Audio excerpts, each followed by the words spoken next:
واجعله لنا حجة يا رب العالمين.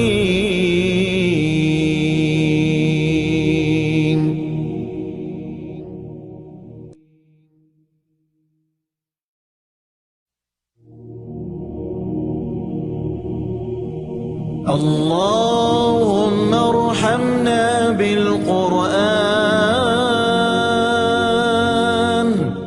واجعله لنا إماما ونورا وهدى ورحمة.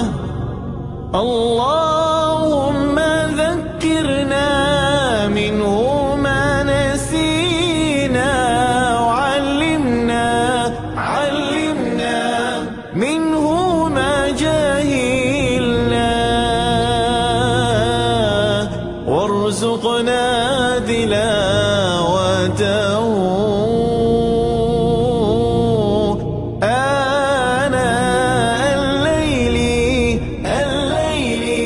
وأطراف النهار واجعله لنا حجة يا رب العالمين.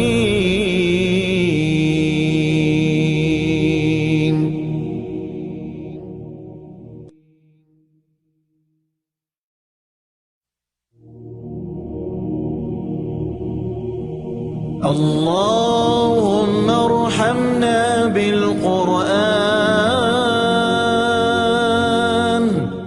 واجعله لنا إماما ونورا.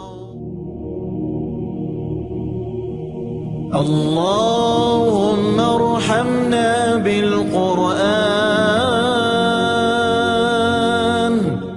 واجعله لنا إماما ونورا وهدى ورحمة.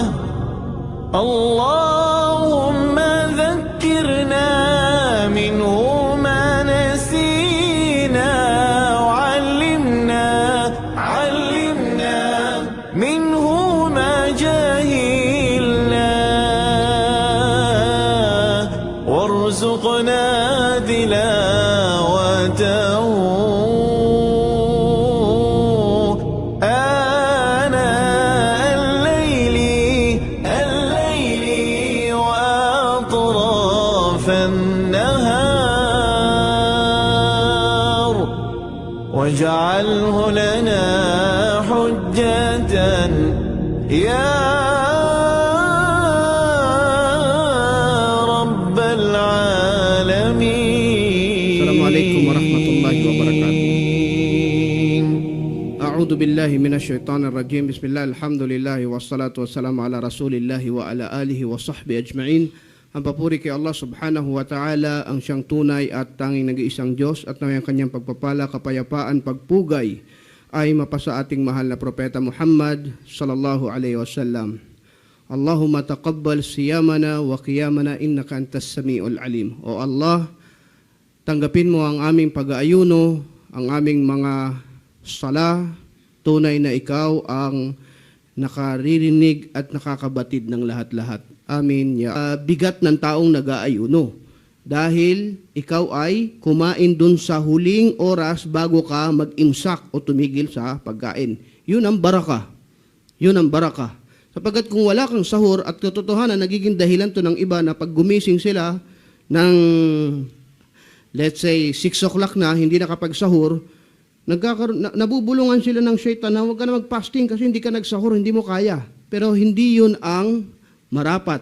Sapagkat kung ikaw ay hindi man nakapagsahur, ay maaari ka pa rin magtuloy mag-ayuno. At mali din yung sinasabi ng iba na uminom ka na lang ng tubig at tuloy mo yung fasting mo. So wala rin yung fasting mo dahil uminom ka ng tubig. Yun ay hindi kasama sa mga tagubilin ng Rasulullah sallallahu alaihi wasallam. So, ang tunay na baraka sa sahur ay ang pagsunod sa sunnah ng Rasulullah sallallahu alaihi wasallam sapagkat siya ay nagsahur. Kaya sinabi niya, tasahharu fa inna fis sahuri baraka, Kayo ay magsahur sapagkat sa sahur ay may baraka, sapagkat ang baraka nun ay pagsunod sa sunna ng Rasulullah sallallahu alaihi wasallam. So may sense kaya mo ginagawa. Di ba? Naintindihan mo. At pag may utos sa reliyon at naunawaan mo, madaling nasusunod na ng tao. Tama? Okay. Nalagay na ba kayo sa sitwasyon na may utos ang Islam at hindi mo maintindihan kung bakit? Madami yan. Hindi mo makuha yung logic. Hindi mo makuha yung dahilan. Katulad halimbawa, bibigyan ko kayo ng dahilan. Bakit nagpapahaba ng balbas ang Muslim? Hindi nagpapahaba. Wrong term yun. Bakit hinahayaan natin na mayroon tayong balbas? Ano kaya silbi nito sa iman ko? At takwa hahuna. Ang takwa ay narito. Narinig na yun? So hindi mo masagot, hindi mo makuha yung logic, kaya hindi ko masunod. Yung isbal, yung maliliit na sunan tinutukoy ko. Yung mahaba yung pantalon, bawal sa Islam. Ma tahtal ka'bayn fahuwa finnar. Hadis na Rasulullah sallallahu alaihi wasallam, pag mahaba yung iyong pantalon, lumalagpas sa bukong-bukong ay sa impyerno. Nakita nyo sa impyerno? Ano kayang kinalaman? Ito at marami pang iba. Si Musa alayhi salam,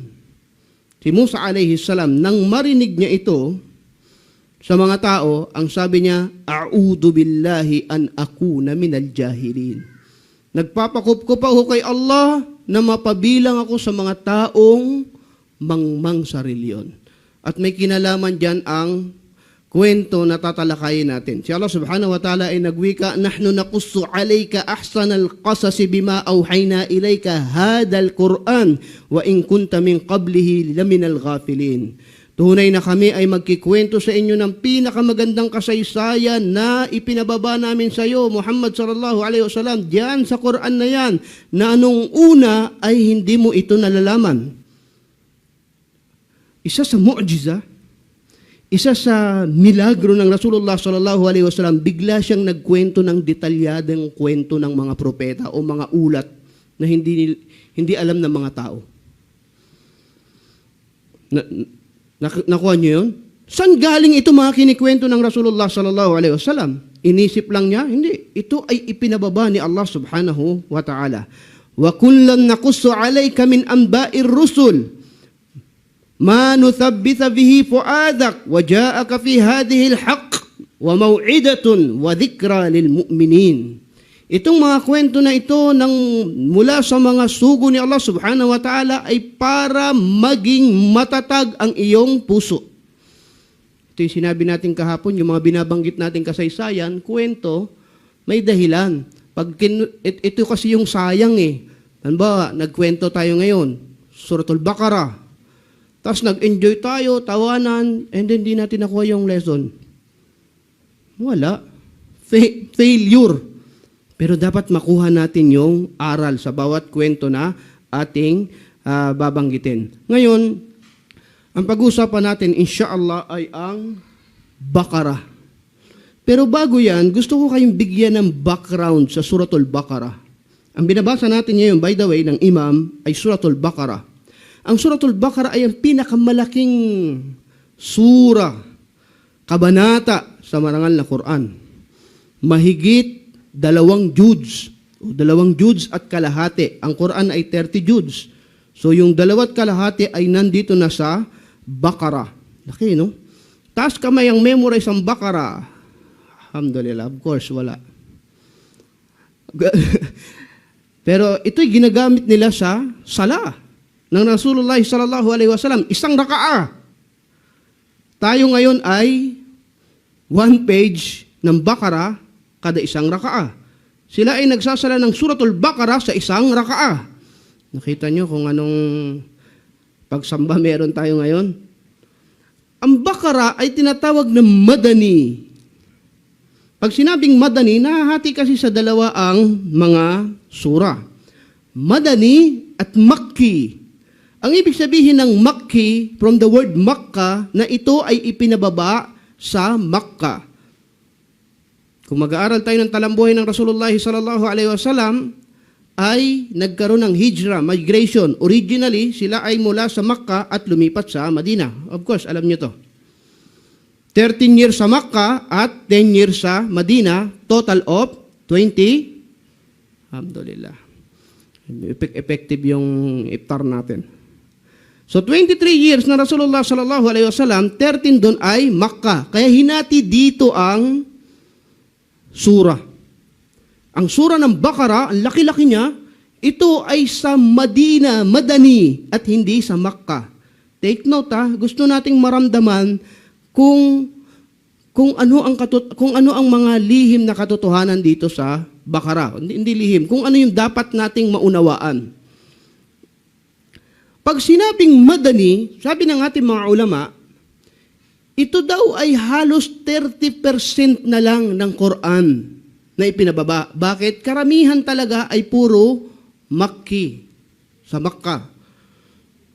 Dahil konti na lang dito sa Madina Okay? So paglipat nila ng Madina, tingnan nyo ang mga kabanata sa Makkah, puro mga ayyuhan nas o sangkatauhan. Ganito mangusap si Allah subhanahu wa ta'ala. Kul ya ayyuhal kafirun, o kayong mga hindi mananampalataya. Ang laki-laki ng audience. Ang laki-laki ng audience. Masyadong in general. Paglipat ng Madina, medyo nag-iba. Bakit? May nadagdagan sa audience. Kaya dito, ang karamihan sa Madina na sura ay ya ayyuhal ladina amanu. Malaki posibilidad, pag ang isang sura ay nabinanggit dito, ya ayyuhal ladina amanu, yun ay Madani. May sense ba itong sinasabi ko? Bakit? Ibang audience doon sa Makkah at ibang audience sa Madina. At ibang stage na to. Bakit? Dito sa Madina, meron na ditong mga people of the book, mga Hudyo, mga Kristiyano, at nagtatatag na sila dito ng pamayanan. At meron na sila mga kasunduan sa mga Hudyo. Ganito kasi, halimbawa magbasa ka ng Quran sa labas, sa monumento. Wala lang di ba? Kul ya ayyuhal kafirun la a'budu ma ta'budun. Wala lang maanin tao dahil Arabic ano kaya yung sinasabi niya. Pero noon, pag nagsasala sila, naiintindihan ng mga tao. Bakit? Salita nila yun So, big deal. So, nang pagpunta nila dito sa Madina, nakikinig na rin dito. Ito yung parang internet, parang radio program. Ang Quran. So, pagpunta nila ng Madina, yung mga Hudyo, Kristiyano, at mga Pagano, kasama na silang kinakausap dito ni Allah subhanahu wa ta'ala. Sa mga kwentong kasama sila. Take note take note. Para maintindihan natin. Kaya pag sinabi ditong, ya ayyuhal ladina amanu, meron ditong mga banggit na sila ay dapat makinig din dahil meron din sa kanilang aral. Particular, ang maraming tao sa Madina noon ay mga, Hudyo, yes. So ngayon, pag-usapan natin ang Baqarah. Ang Baqarah ay naganap daw noong panahon ng pagkaalis ng mga Banu Israel, sinong Banu Israel? Mga Hudyo, mula kay Fir'aun at pumunta na sila doon naglakbay na sila. Sa pamumuno ni Musa alayhis salam. Ngayon, itong Banu Israel, tingnan nyo parang ang kwento ng Banu Israel, sa time ng Rasulullah sallallahu alaihi wasallam, parang kwento na lang na binabalikan nila. Kasi malayo ang agwat ni Musa alayhi salam tsaka ng Rasulullah sallallahu alaihi wasallam. Sundan nyo lang Sundan nyo lang. Ito yung Baqarah, kung bakit tayo may suratul Baqarah. Ngayon, nung sila ay nakapunta na dun sa lugar, at alam natin ang kwento kaya sila niligtas ni Musa alayhi salam dahil merong batas na ibibigay sa kanila si Allah at dun sila mamumuhay. Yung Banu Israel, mula kay Firaun. Okay? May isang kaganapan dito na kung saan mayroong mayaman na namatay sa Banu Israel, doon sa mga niligtas ni Musa alayhi salam. Sobrang yaman nun. Kaya ang issue nito, may kinalaman sa pera. Ano to murder case. So yung katawan niya, pagkatapos patayin, hinagis sa ibang lugar para maging palaisipan, puzzle kung sino pumatay. Obviously, ayaw nung nagtatago yung tunay na pumatay, gustong iligaw yung tao, nilagay yung bangkay dun sa ibang lugar.